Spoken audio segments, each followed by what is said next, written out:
Bom dia a todos, sejam bem-vindos ao Centro Espírita Bezerra de Menezes. A nossa companheira Gabriela vai fazer a leitura 137 do livro Caminho, Verdade e Vida.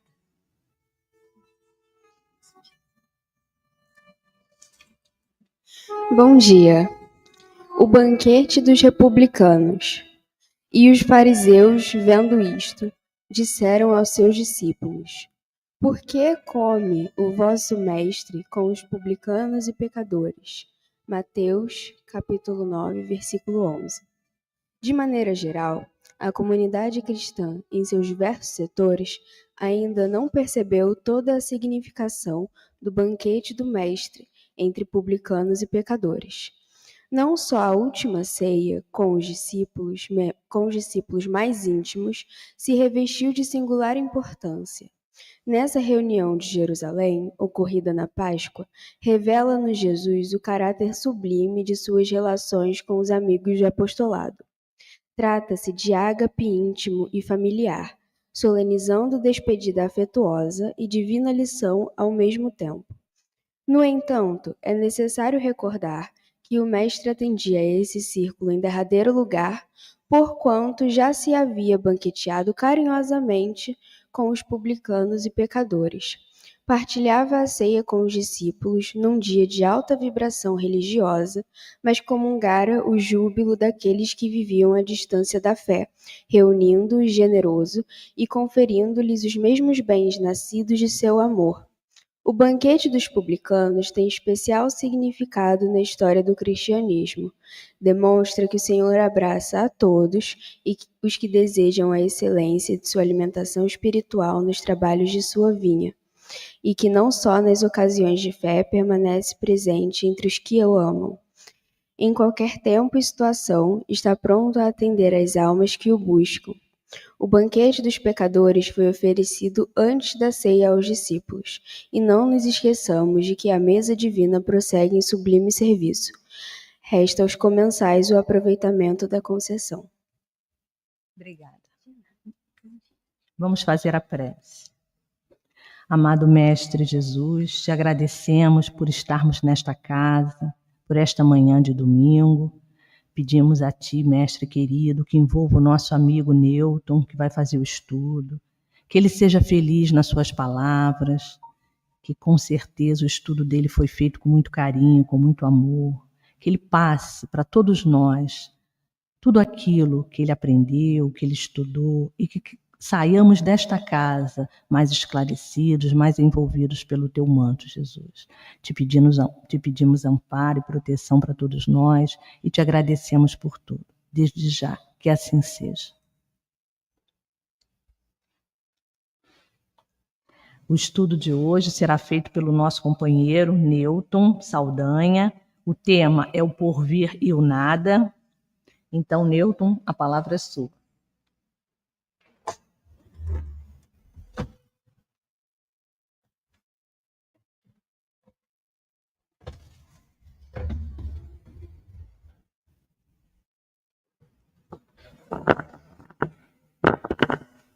Bom dia, queridos irmãos e irmãs.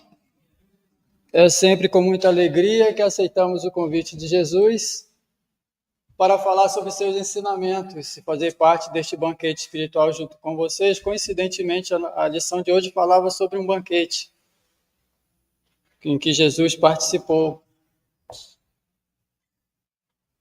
Para quem não sabe, o Espiritismo é a doutrina da esperança, da defesa da vida, amparada pelos ensinamentos do Cristo. Jesus, na minha humilde visão, o maior otimista que já apareceu na face da Terra, nos trouxe uma mensagem de um porvir, de um futuro. Agora vamos nos transportar a 2000 e tantos anos no passado, quando ele veio até nós. Que povo era aquele que recebeu essas mensagens? Como sabemos, o povo hebreu, um povo que não tinha país, não tinha nação, não tinha terras, que foi escravizado pelos romanos, pelos babilônicos, pelos egípcios, pelos gregos, e ainda hoje sofre essa perseguição. Ali, no seio daquele povo, surge Jesus, falando de um futuro para aquele povo. Se formos lá na Gênesis, no primeiro livro da Bíblia, nós vamos ver ali uma quantidade enorme de promessas de vida futura. A maior de todas, a promessa da terra prometida, desculpe a redundância, Canaã. E aquele povo, ao sair do Egito, vagou 40 anos pelo deserto. Então, quantas gerações passaram acreditando nesta promessa? Aquele povo recebeu essas mensagens sem o desenvolvimento da ciência que temos hoje, do conhecimento que temos hoje. Mas muitos, naquela época, acreditaram e entenderam. O nosso irmão Assaruí, no domingo passado, ao falar das leis morais, ou leis divinas, ou leis naturais, na introdução, ele já nos falava alguma coisa a respeito disso. Ele já nos alertava para isso. Quando diz, e nós reafirmamos aqui, que vivemos um período de transição no nosso planeta, que a gente chama de transição planetária, que vem desde que a Terra é Terra. Ela vem passando por processos de transformação, ou de transformações. E se quisermos ser justos, para melhor. Não vivemos mais em cavernas, estamos deixando de comer uns aos outros, literalmente falando, praticando canibalismo. Aprendemos a melhorar e a produzir os nossos alimentos. Aprendemos a satisfazer as nossas necessidades.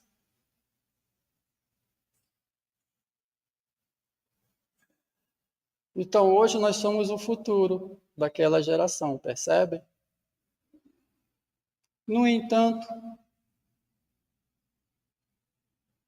falar de futuro e falar do nada. Por quê? Kardec, quando se deparou com o fenômeno das mesas girantes, os fenômenos espirituais daquela época,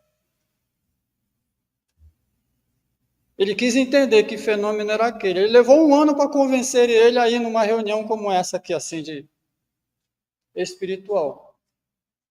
Porque ele não acreditava no que diziam para ele.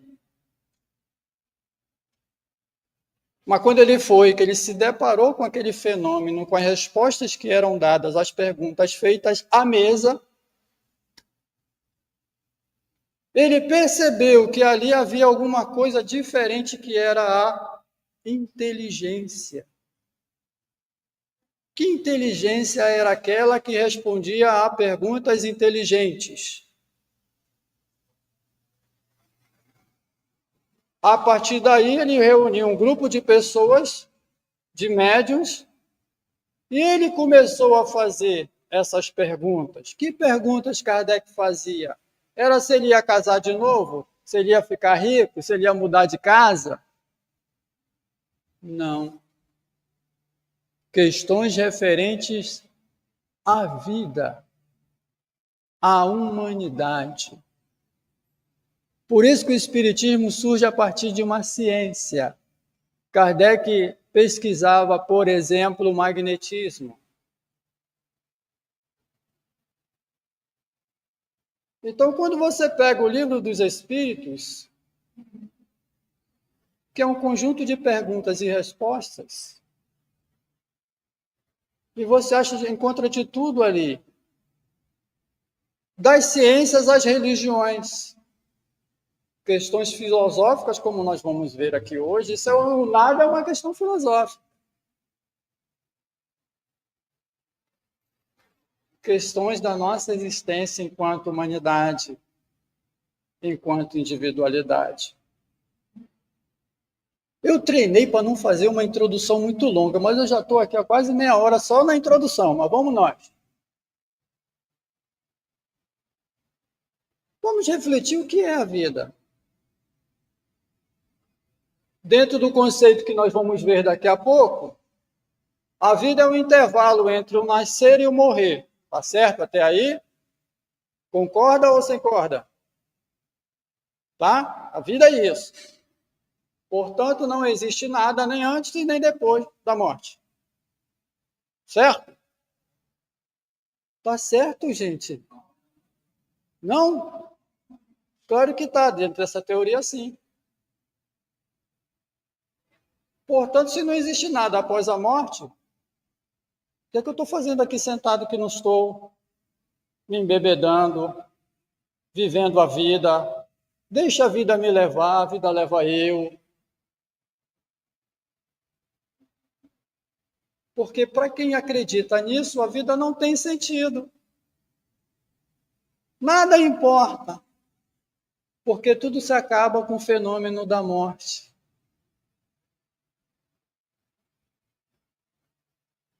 Por isso a defesa do aborto de alguns infelizes. Não importa se 3 meses, 5 meses. Nós entendemos que a vida surge na concepção. Vamos voltar a nossa vida um pouquinho para a região intrauterina.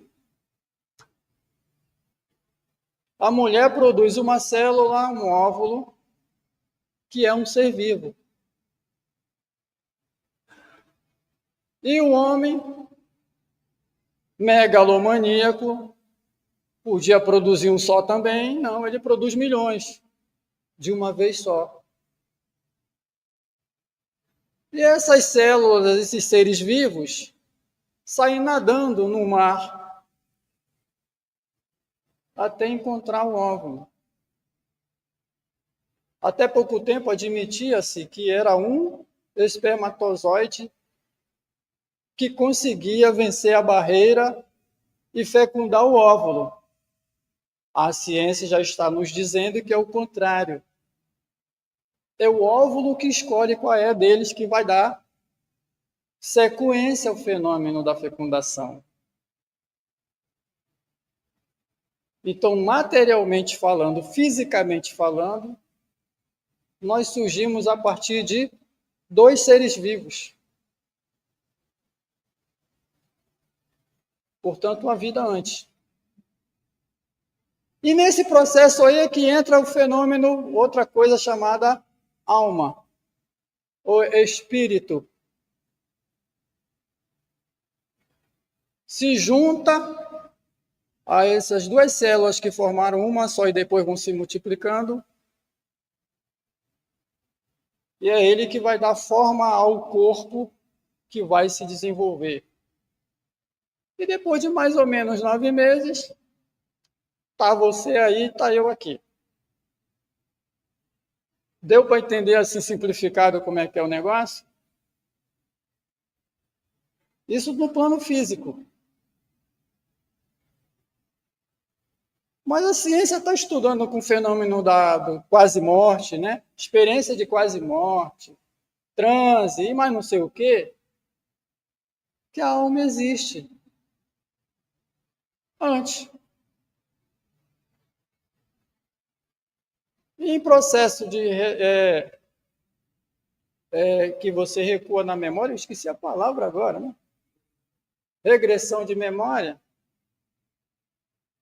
as pessoas ativam a sua memória espiritual e vão buscar o que eram numa encarnação passada, em 2 encarnações passadas, em 200 encarnações passadas. Porque está na memória espiritual. A memória não é física, ela não está no cérebro como uma caixa, um cofre. Por isso que o Espiritismo é ciência. A gente já foi para a citologia, pela biologia, pela zoologia, a gente está nas gias todas. Para entender quem eu sou no mundo. Porque se você não entende quem é você no mundo, o que é que você está fazendo aqui, para onde você vai daqui a pouco, você não está vivendo. E aí você acredita nessa doutrina. Então Kardec começa... E por que o céu e o inferno? Porque é um conceito que se tem de mundo.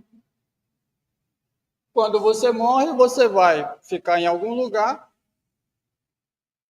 que alguém definiu, que ou você vai para o céu, ou você vai para o inferno, ou você fica ali no purgatório esperando o próximo trem.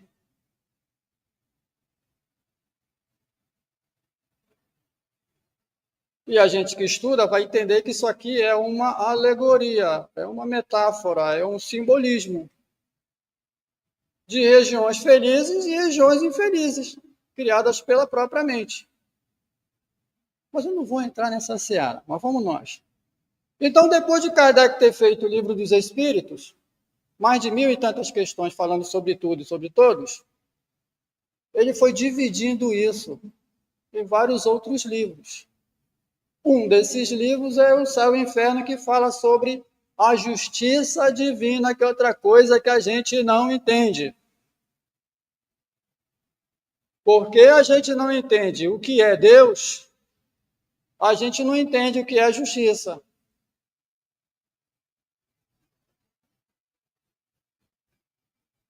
Então a gente acha que Deus foi feito a nossa imagem e semelhança e não o contrário, como está lá na Gênesis. Faça-se o homem a nossa imagem e semelhança. A gente inverteu. Está na moda esse negócio de inversão de valores. O que é verdade agora não é mais verdade. E o que é mentira agora virou verdade. Mas eu não vou também entrar nessa seara que é polêmica. A gente não pode ser polêmico. Espírita não pode ser polêmico. Tem mais essa agora. Então, por isso que Kardec deu esse título a esse livro. E aí ele vai falar da justiça divina. E aí ele pergunta por que é e por que não é. Então, vamos ver se a gente consegue aqui. Vou passar aqui, tá, moço? Vuco. Não foi.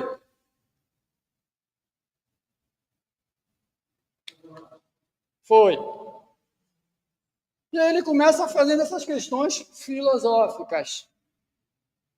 Vivemos, pensamos, operamos, eis o que é positivo, sabemos de tudo isso. E que morreremos, não é menos certo. Sabemos também porque o Newton já fez uma introdução aqui de mais de 20 minutos falando sobre isso. Mas deixando a Terra, para onde vamos? Que seremos após a morte? Estaremos melhor ou pior? Existiremos ou não? Ser ou não ser, eis a questão do livro do Shakespeare, Hamlet. Tá a alternativa para sempre ou para nunca mais, ou tudo ou nada.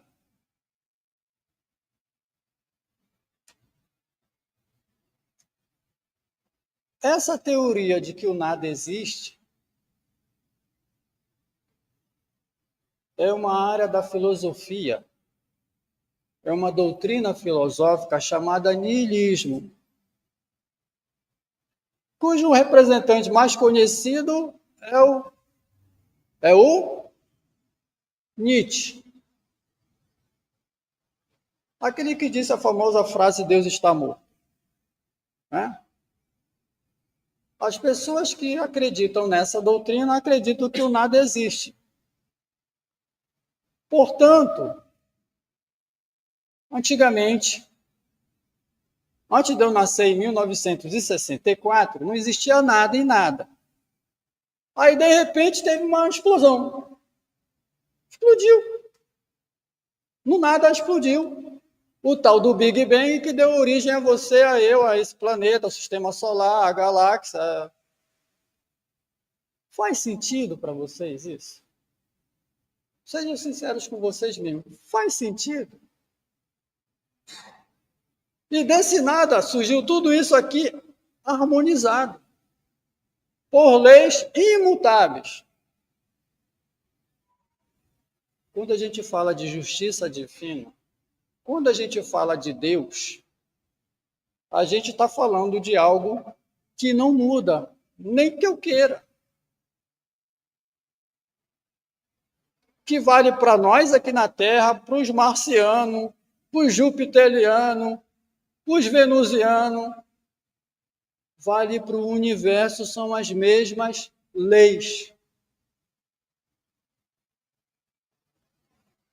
E nós é que devemos nos adaptar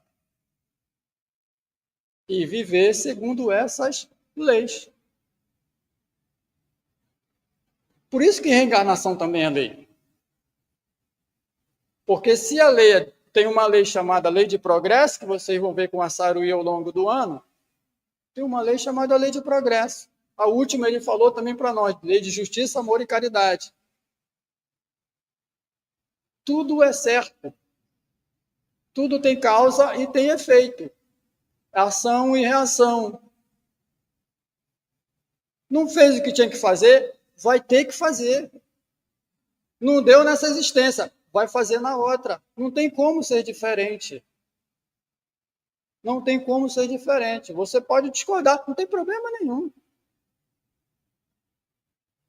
Mas quando você encontra uma criança de 5 anos que lembra do que fez na encarnação passada e narra direitinho, aí a ciência vai lá pesquisar se é aquilo, aí confirma que é aquilo. Você faz o que com essa criança? Bota no sanatório? Dá choque elétrico nessa criança que é louca? Porque lembra da sua encarnação passada? Ou a criança de 5 anos que senta ao piano e toca música de Beethoven, de Mozart. Ou uma criança de 6 meses de existência que já fala naturalmente. Como é que você explica essas coisas? Como é que você explica como lembrou a Saruí, uma criança de 11 anos que se forma na faculdade de medicina em neurologia, com 11 anos?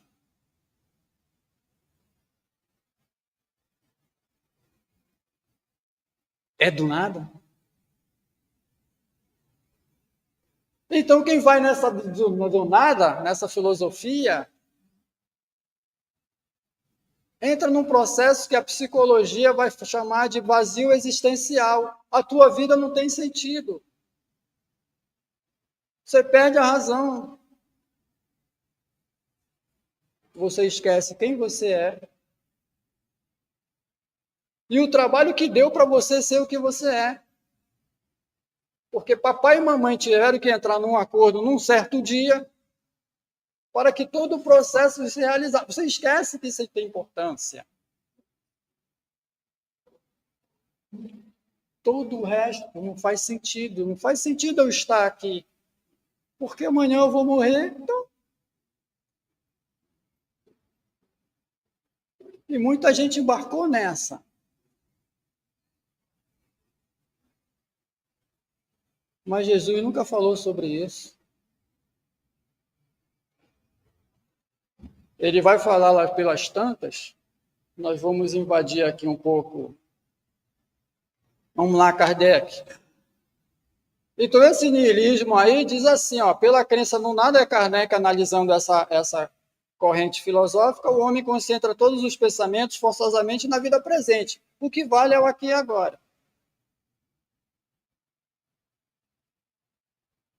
Tem gente que inconscientemente acredita nisso, que diz assim, amanhã a Deus pertence. Se exime da sua responsabilidade. Tá certo? Logicamente, não se explicaria a preocupação de um futuro que não se espera. Ué. Esta preocupação exclusiva do presente conduz o homem a pensar em si. de preferência a tudo. Eu me torno uma pessoa extremamente egoísta. Cada um de nós tem as virtudes e as imperfeições. Aí a gente enaltece umas em detrimento de outras. A gente se torna egoísta aqui. Se a doutrina insensata e antissocial é seguramente o niilismo que rompe os verdadeiros laços da solidariedade, da fraternidade, em que se fundam as relações sociais. E aí a gente faz guerra, a gente briga. Tem uma origem, tem uma causa. O que lhe falta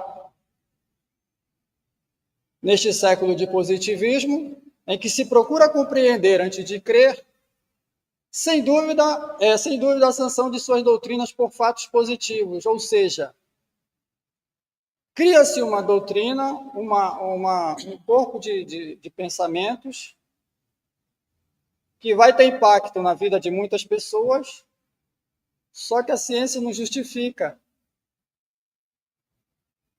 Veja, nós vivemos em dois planos, um espiritual e um físico-material. Quem é que explica os fenômenos do mundo físico-material? É a ciência. Portanto, se acontece aqui, a ciência tem que explicar. Se ela não consegue ainda explicar, ela vai correr atrás. A religião vai explicar essa relação do fenômeno físico com os fenômenos espirituais. Só que ao longo da história, uma foi para um lado e a outra foi para o outro. Um virou chamado cético e o outro virou fanático. A doutrina espírita vem para juntar as duas correntes, as duas áreas do pensamento humano, ciência e religião numa coisa só. Aí a gente consegue entender. Então, se essa do nada não explica, se chegou uma mente brilhante dizendo que tudo surgiu a partir do Big Bang, e o Big Bang surgiu do nada, ele não me convence de que isso é possível porque a ciência não consegue fazer do nada alguma coisa. É como se aqui agora surgisse um pequeno planeta, uma estrela aqui entre eu e vocês, aqui no meio assim. Não tem como. Tudo é regido por leis. Não funciona desta forma, não bate. Então ele fala aqui, ó, se a ciência não comprova, então eles dizem ser branco o que os fatos dizem ser negro. É preciso optar entre a evidência e a fé cega. Por isso que o espiritismo é fé raciocinada. A gente não acredita porque acredita. A gente vai esmiuçando, vai fazendo um trabalho de lógica para entender o fenômeno. É entendido o fenômeno, aí dá para crer. Agora, não é porque o fulano disse que o Newton falou que eu já saio daqui acreditando que não. Vai pegar o livro, vai pegar outras fontes, vai lá nos livros na astronomia, livro de física, e vai ver o que diz lá e que se bate ou não bate. Porque hoje, nessa inversão de valores, é exatamente isso que Kardec está falando aqui. Hoje estão dizendo que é branco, que é negro, o que é negro é branco. Olha como está na atualidade isso aqui.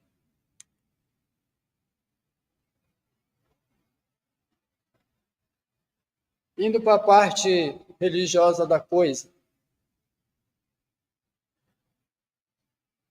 Por que somos otimistas? Por que entendemos de futuro? E o que é o futuro? Por que eu sei quem eu sou, o que eu estou fazendo aqui, para onde eu vou, e o que eu quero, o que eu espero quando eu chegar lá? João 14, Jesus falou certa hora, não se turbe o vosso coração, credes em Deus, crede também em mim. Na casa do meu pai há muitas moradas. Se não fosse assim, eu teria dito, vou preparar-vos um lugar. Se a casa do Pai é o universo, Deus é o Criador. Então, à noite, quando a gente olha lá para o céu, cada ponto luminoso naquele jardim celestial é uma casa do Pai, habitada. Então, esse nosso planeta aqui é apenas mais um, nesse grande condomínio celestial. Se você seguir a lógica, você não precisa acreditar no que eu estou falando, você segue a lógica do raciocínio. Na casa do meu pai há muitas moradas. Ele falou isso lá para o povo hebreu, que não tinha internet, que não tinha Google, não tinha IA.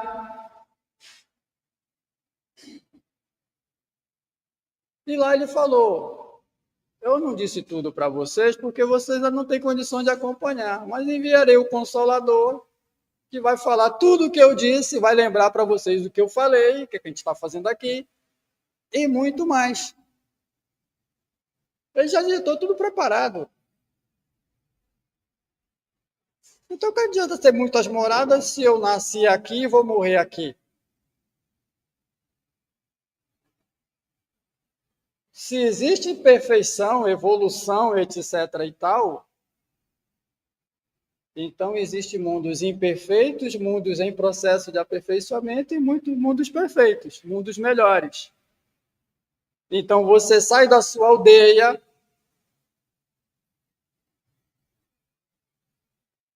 da sua caverna, aí você vai morar numa aldeiazinha com outros, começa a trocar ideias ali, começa a melhorar o negócio ali, começa a melhorar o vestuário, começa a aprender a caçar melhor, a se alimentar melhor. Dali você muda para uma cidade, aparece cidade.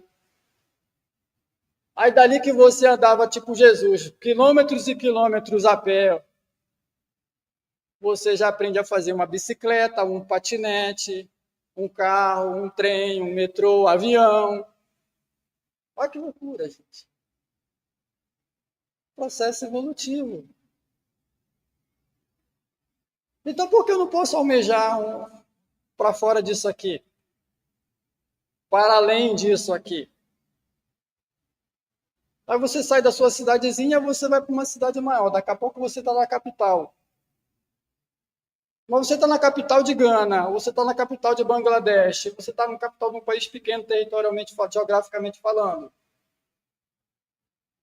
Aí você vai para a China, você vai para os Estados Unidos, você vai para a Rússia, um país maior. Você vai dentro do processo de evolução, de crescimento, em busca de melhores condições. Estamos bem até aí, gente? Então, quando ele disse isso aqui, ele justificou aqui. Tenho-vos dito isto para que em mim tenhais paz. No mundo tereis aflições, mas tende bom ânimo. Eu venci o mundo. Isso é muito forte, gente. Como ele venceu o mundo se ele foi crucificado? Peguei vocês. De que mundo ele está falando? Como é que eu vou ter bom ânimo se esfriar muito, eu reclamo que está frio. Se esquentar muito, eu reclamo que está calor.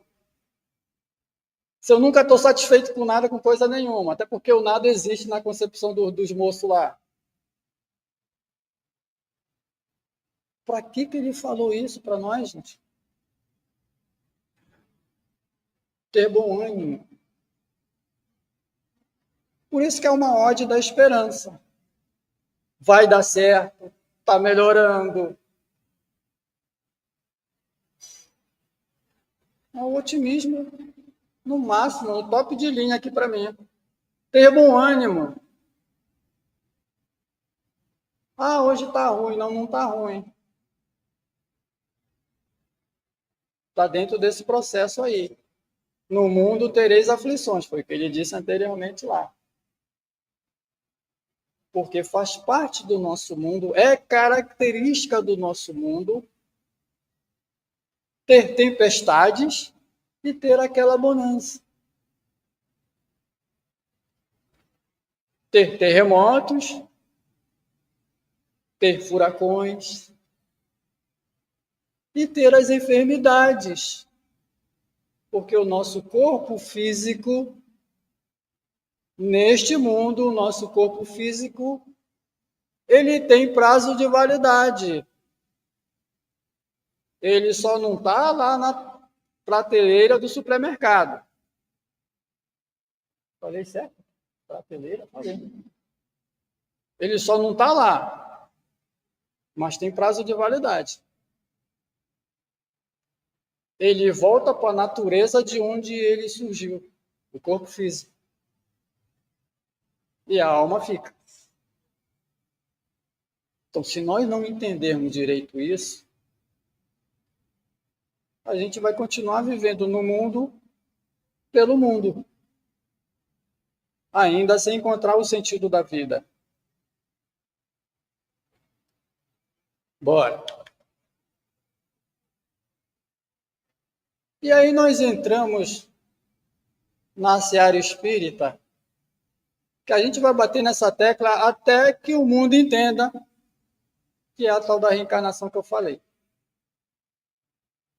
Porque senão o futuro também não vai fazer sentido, gente. Você vai para o inferno, para o purgatório, ou para o negócio lá para o céu. Então, Paulo, na sua carta aos Coríntios, capítulo 15, ele deu tal título lá como ressurreição. Porque a doutrina cristã católica acredita na ressurreição da carne.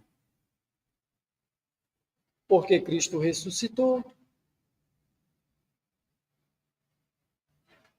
Só que nós sabemos que o corpo de Cristo não era um corpo material físico normal como o nosso. Por quê? Porque era o Cristo, gente. Oh, meu Deus do céu. Não era qualquer espírito que estava ali, não é qualquer um.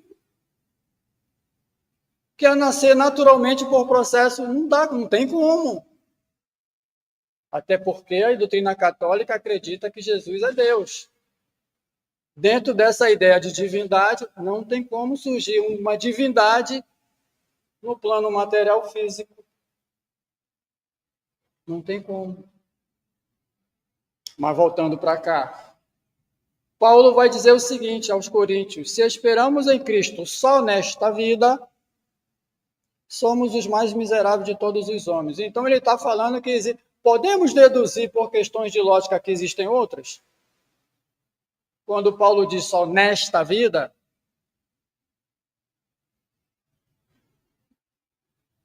podemos deduzir que Paulo está dizendo, então temos que esperar em Cristo em outras vidas. Como consequência? Sim. Mas agora segue o texto. Cristo ressuscitou dos mortos e foi feita as primícias dos que dormem. Quem dorme?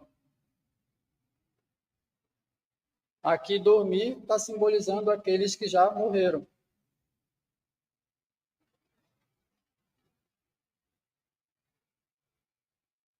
Como naquela época não existia o desenvolvimento da ciência nem do pensamento humano, eles não tinham, é justificável a coisa, eles não tinham como interpretar de outra forma, então é ressurreição da carne.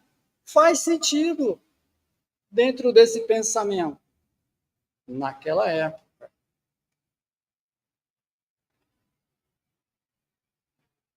Mas qual corpo de nós desaparece, se desintegra?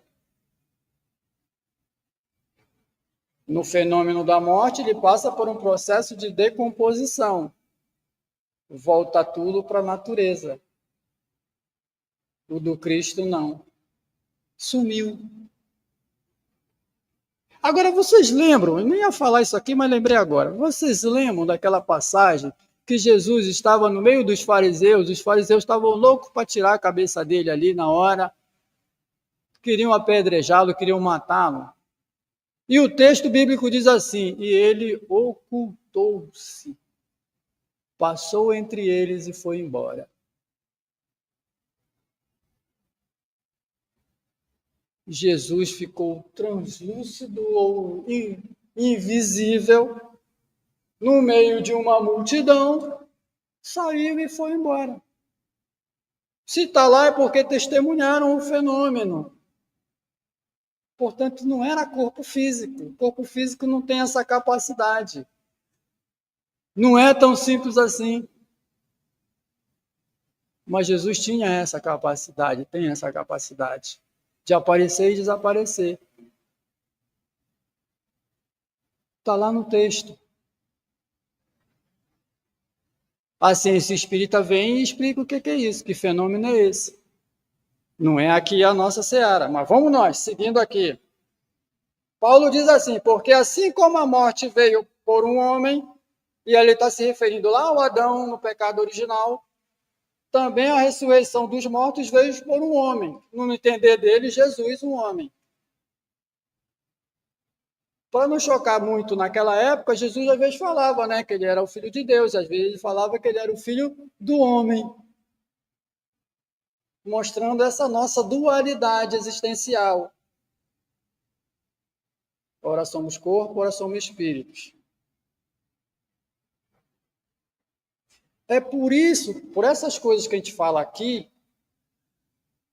que as doutrinas cristãs não entendem, é que eles pouco falam da conversa de Jesus com Nicodemos, o doutor da lei, que conhecia a lei de frente para trás e de trás para frente. Mas quando Nicodemos vai a Jesus, mestre, bem sabemos que tu és de Deus, porque ninguém faz o que tu faz. O que Jesus diz? Em verdade te digo. Ninguém verá o reino de Deus se não nascer de novo. Quebrou. Como assim, pai? Nascer de novo. Pode um homem velho voltar ao ventre de sua mãe? Percebe a parte física, a dificuldade? Pode. O doutor da lei.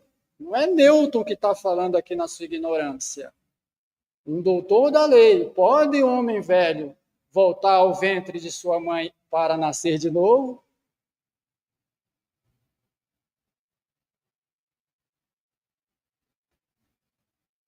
É reencarnação pura ali na veia.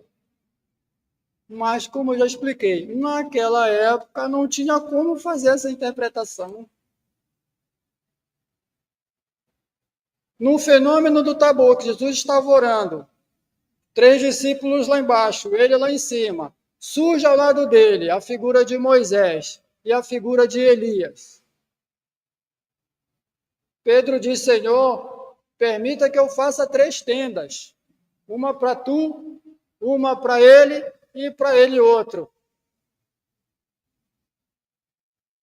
Os discípulos viram que do lado de Jesus estava Elias, que tinha morrido há não sei quantos milhões de anos, e Moisés, então, vixe, nem se fala.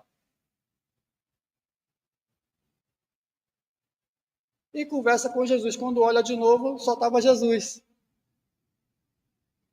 Um fenômeno espiritual de materialização.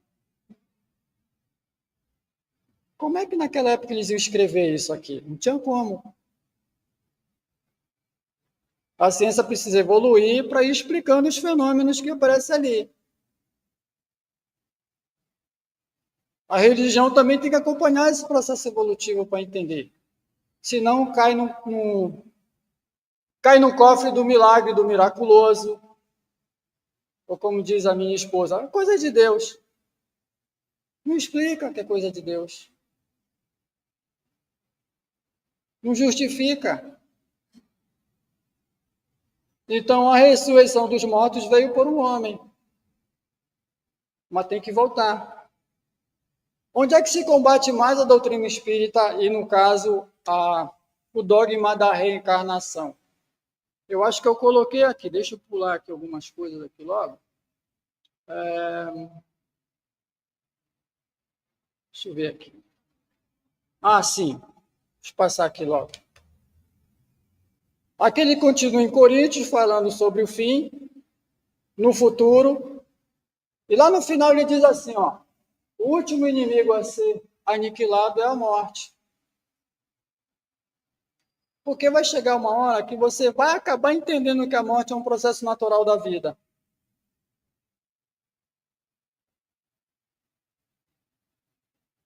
Até que chega um estágio tal, um stop de linha, que não precisa mais reencarnar, então não precisa mais morrer. Morreu aí.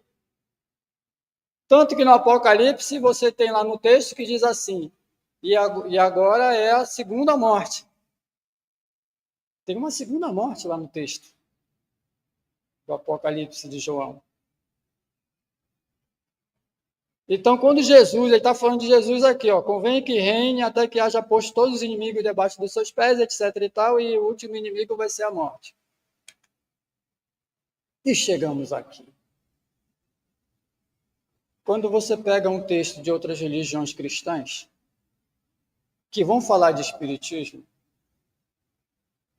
eles leem um pouco lá do livro dos Espíritos, e dali eles acham que já entendem. Eu estou aqui falando com você, já não entendo muita coisa, e ainda mais quem não é daqui do negócio. E eles recorrem a isso aí. Um dos textos é Deuteronômio 18, que diz que lá a Bíblia proíbe o espiritismo. Essa palavra nem existia, é agora do século XIX.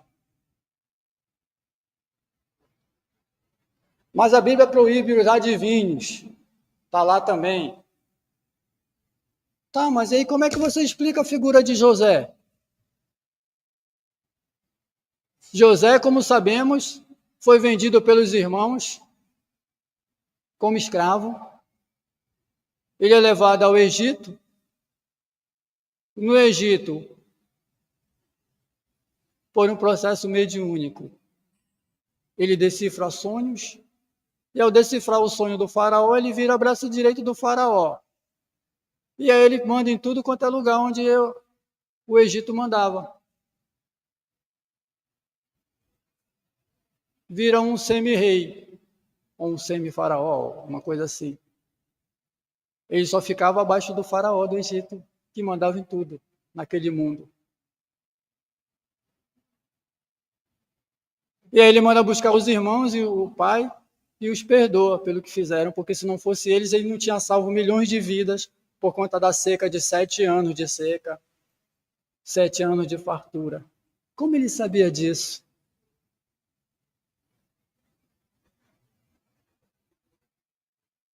Porque ele era adivinho, na linguagem antiga. Então a Bíblia condena José. Percebe a ignorância, como é que funciona? É sutil. É sutil. E o outro texto é esse aqui, Hebreus 9, no 27, ele diz, e como aos homens está ordenado morrerem uma vez, vindo depois o juízo. Portanto, isso aqui nega a reencarnação. Não nega. Lembra da inversão de valores? A gente não está num raciocínio lógico? Pensem logicamente. Se ao homem está ordenado morrer uma vez, e antes Paulo falou de ressurreição, está contraditório o texto? Percebe? Não é interpretação. Nós, homens, humanidade, de fato, o corpo físico morre uma vez. Não tem como voltar. Eu não vou esperar a vinda de Jesus na sua segunda vinda à Terra, e quando ele vier, eu venho também. E se tiverem tirado os meus ossos lá do cemitério, Kátia? E se os ossos da minha cabeça estiverem num buraco e os ossos dos meus braços estiverem em outro buraco? Quem é que vai juntar isso tudo? E como é que a gente vai reconstruir as minhas células, a minha pele, pegar o meu cabelo de volta, botar tudo aqui bonitinho e, com o sopro de Deus, eu vou reviver para Jesus vir me julgar? Está dando para perceber a doideira que é o negócio?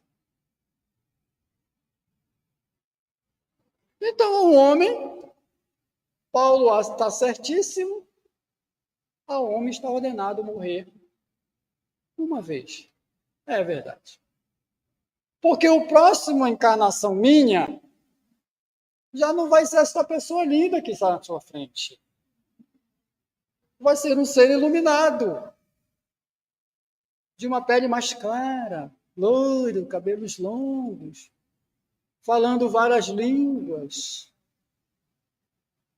É o mesmo espírito no outro corpo. Faz sentido ou não faz, gente? Não precisa ser espírita. Segue a lógica.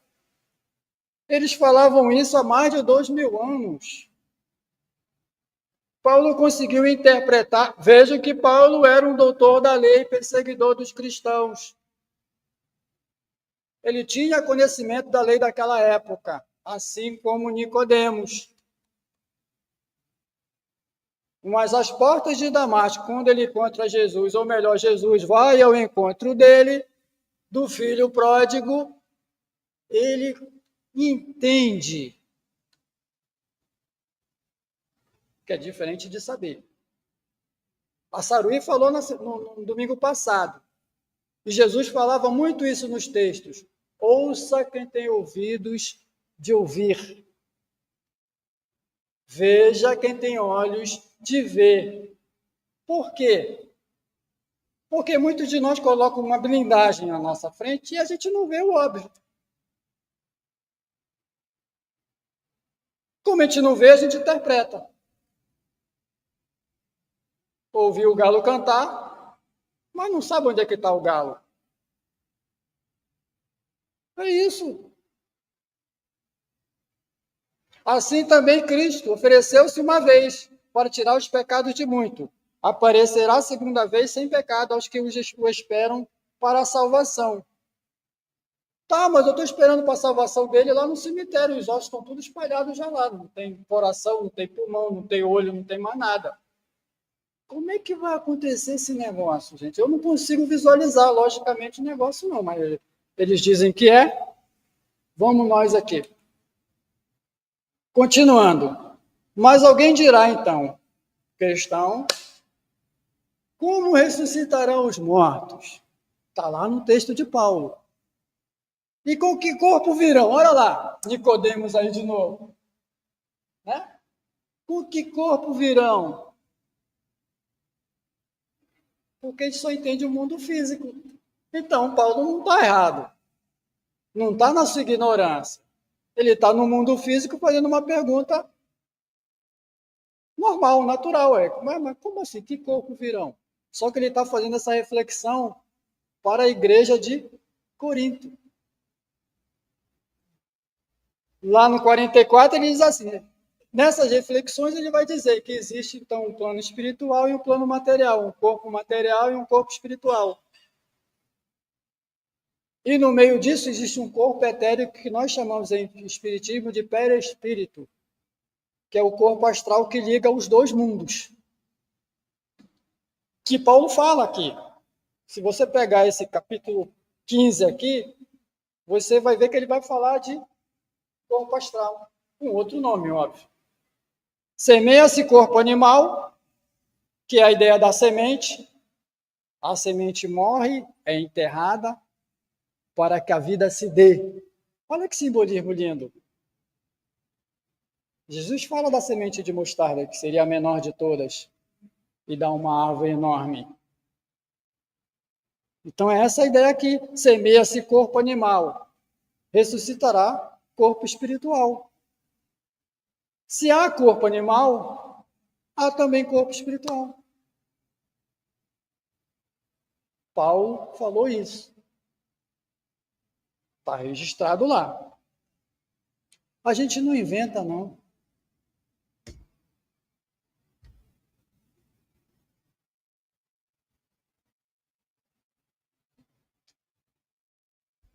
Tudo isso para chegar aqui. Eu estou citando muito isso aqui nas conversas que a gente tem. Se você for pegar os vídeos anteriores, vocês vão ver isso aqui. Porque, como nos lembrou a Saruí, eu tento falar, nesse período de transição, o nosso planeta está se reajustando geologicamente para um outro tipo de humanidade. Que humanidade? Uma humanidade voltada para outros valores, que nós chamamos de mundo regenerado, ou mundo de regeneração.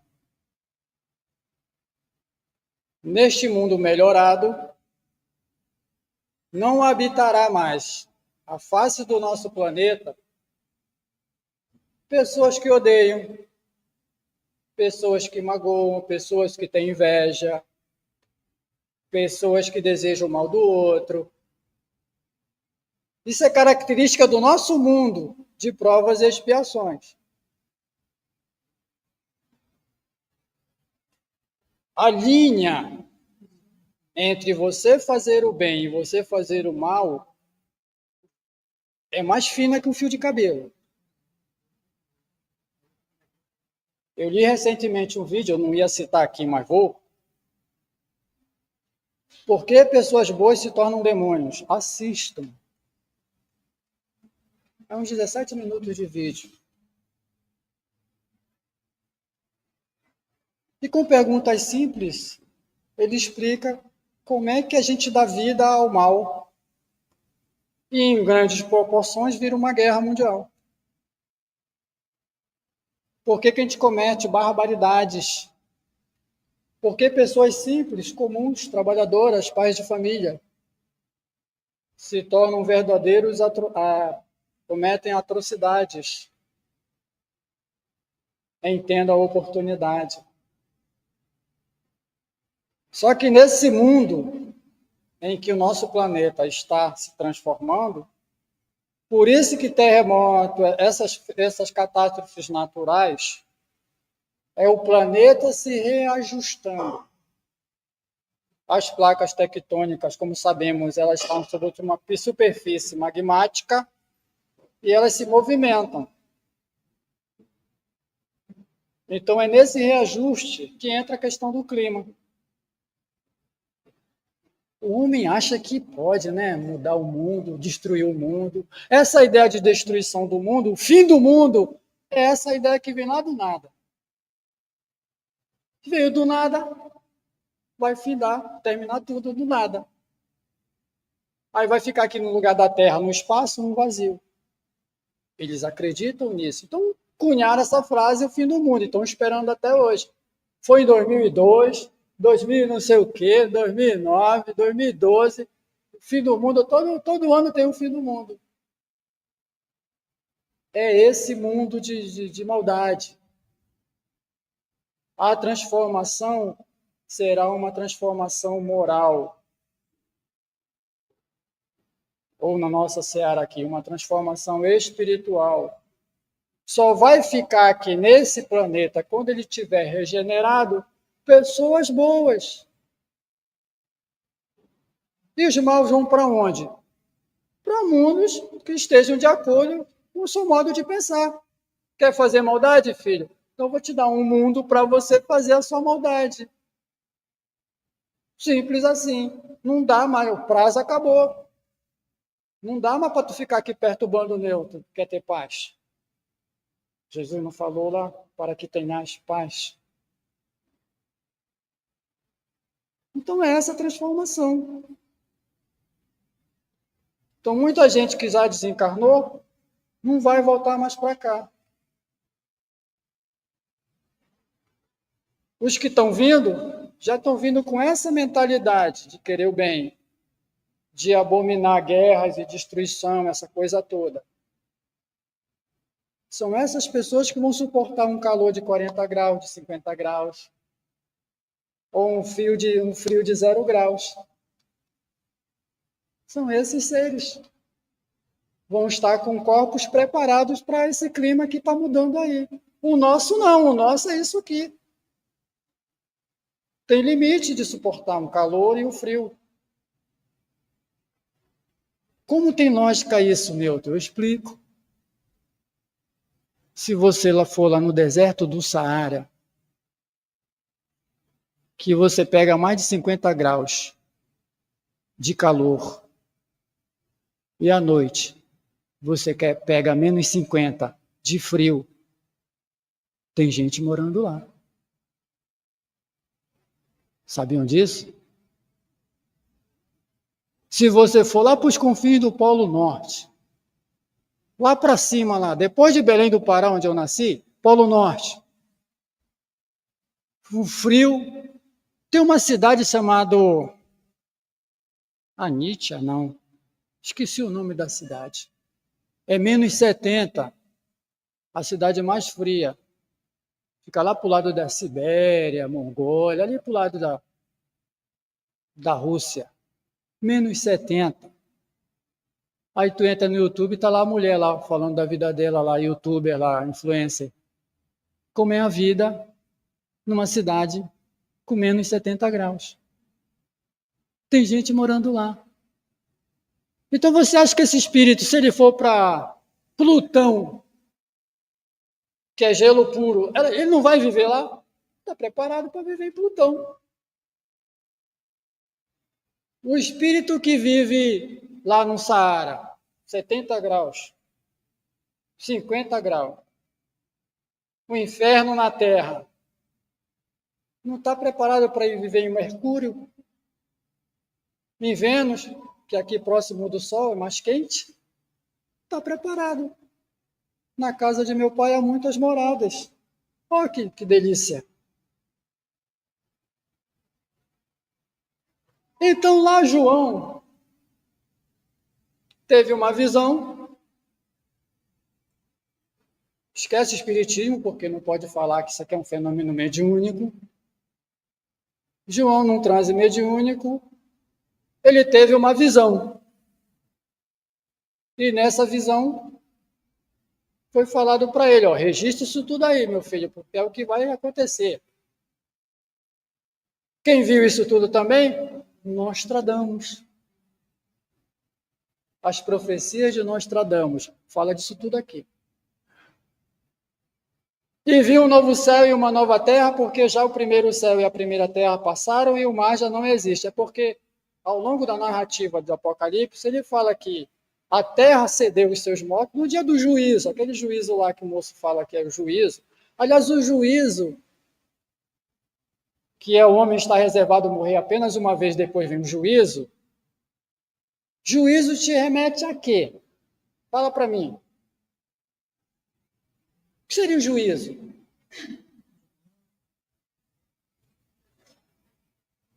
Consciência. A consciência. Um dia você vai ter um encontro com a sua consciência, que é a única que te fala o que você tem que saber. Só que a gente não ouve a nossa consciência, não está acostumado com isso. É mais fácil eu dar um Google. Mas a consciência é a primeira que te alerta de um perigo, te diz o que tu tem que fazer, o que você tem que mudar e onde tu está errado. Então vai chegar o dia do juízo, tu vai estar em algum lugar, seja no céu, no inferno ou no paraíso, tu vai chegar assim, opa, peraí, realmente tem alguma coisa aqui que tem algo de errado que não está certo. Né? Tem algo de estranho no reino da Dinamarca. Aí você toma consciência. Que a gente fez o processo inverso aqui. A gente veio do nada para ter consciência. Para entender quem é você no mundo. Para chegar aqui, na promessa. Eu parto do pressuposto, às 11, não sei o quê, que vocês não querem ir para o inferno. Eu acho isso. Todo o nosso trabalho é isso. Se alguém quer, eu estou perdido aqui, porque eu não sei como encaminhar vocês para lá. Então, eu estou encaminhando vocês para o paraíso. Então, lá pelas tantas, o João vai ter essa visão aqui. Ele viu, plasmaram para ele tudo o que ia acontecer, só para ele escrever. Aí mostraram para ele isso aqui. Aí ele viu o novo céu. Ah, sim, eu estava falando sobre isso aqui. Novo céu, terra e mar. Porque nesse dia lá do juízo, que vai ter a ressuscitação de todos os que morreram no mundo inteiro, nessas gerações todas, olha a confusão que vai dar. Mas tudo bem. A terra, aqueles que forem enterrados, a terra vai ceder os seus mortos. O céu vai ceder os seus, então é o espírito, né? O céu vai ceder os seus mortos e o mar também, daqueles que morreram no mar. Então o texto diz, e o mar vai ceder os seus mortos.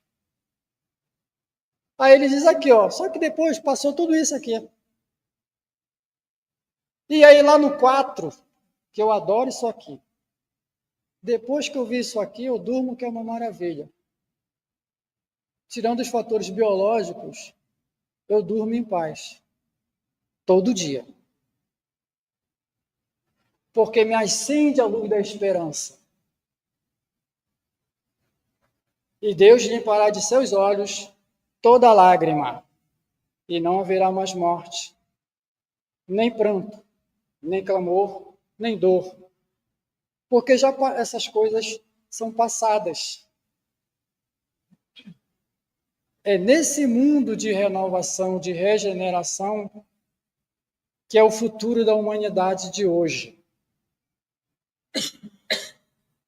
Nós somos o futuro da humanidade lá da geração dos hebreus,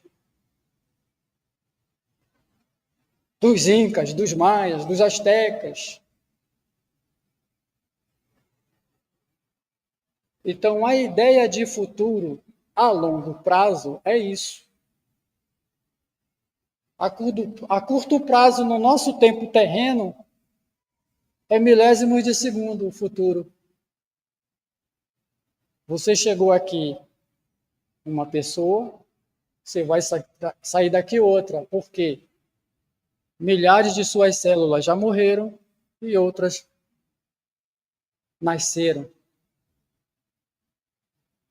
Então você não é a mesma pessoa, nem fisicamente. E espero que espiritualmente e mentalmente vocês saiam daqui com outras linhas de pensamento, linhas de raciocínio. Então não é o mesmo. Não é o mesmo, não somos os mesmos. Qual é a nossa tarefa? Não é mais acreditar nisso aqui. Já passou da hora da gente ficar acreditando nisso aqui. Estamos na hora de querer isso aqui. Querer estar aqui. Querer fazer parte desta humanidade que não sofre mais. Essa humanidade que alcançou a felicidade tão almejada.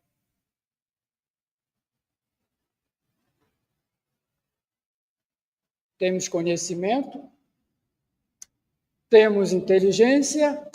O que nos falta? Vontade. Vontade. Então, esse tempo que nos resta, a gente vai fazer o quê, Newton?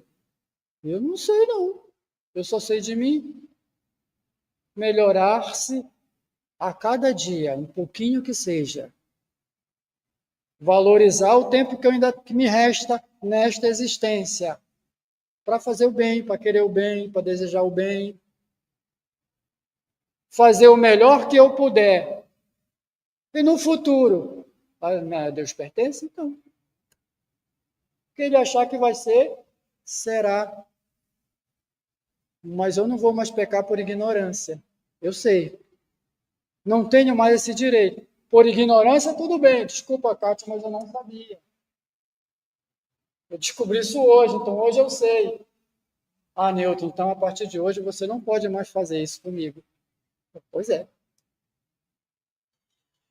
Enquanto eu não sabia, justifica-se, mas agora que eu sei, como eu sei que o valor da vida, e eu repito aqui, é o bem mais precioso que eu tenho. Não é a minha esposa que está ali, a minha filha que está ali. Não. É a minha vida. Nada é mais importante, porque é dádiva do Criador. E é uma responsabilidade viver E em vivendo, temos que dar o nosso melhor. Hoje tentamos fazer isso. Então, se os senhores e senhoras saírem daqui com uma frase, uma palavra, qualquer coisa que fez sentido para vocês, que ajudou em alguma coisa, que vai melhorar o almoço de domingo de vocês, já fizemos um bom trabalho. Em nome de Jesus, que o trabalho é todo dele, nós somos apenas instrumentos. Imperfeitos é verdade, mas alguém tem que fazer por ele, e para ele, e com ele. Assim eu agradeço a presença de vocês, a atenção daqueles que estão online, muita paz e muita luz para todos. A gente espera se reencontrar numa próxima reunião, se Deus quiser e Ele quer. E acabou de me falar que quer. Obrigado, muita paz.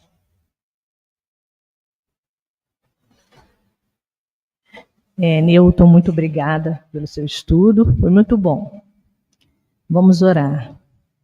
Amado Mestre Jesus, te agradecemos mais uma vez, Senhor, por esses estudos, por estarmos aqui nesta casa, por tudo que recebemos, pelos nomes que se encontram na caixinha de radiação, que seja levado muito amor, muita paz, coisas positivas para todos aqueles que têm seu nome nas caixinhas. E a prece que os desencarnados recebam da mesma forma, todo o amor, todo o esclarecimento, tudo aquilo que necessitam para a sua evolução.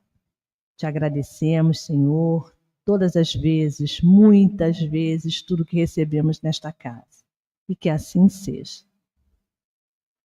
Eu vou ler alguns avisos. Deixa eu abrir aqui.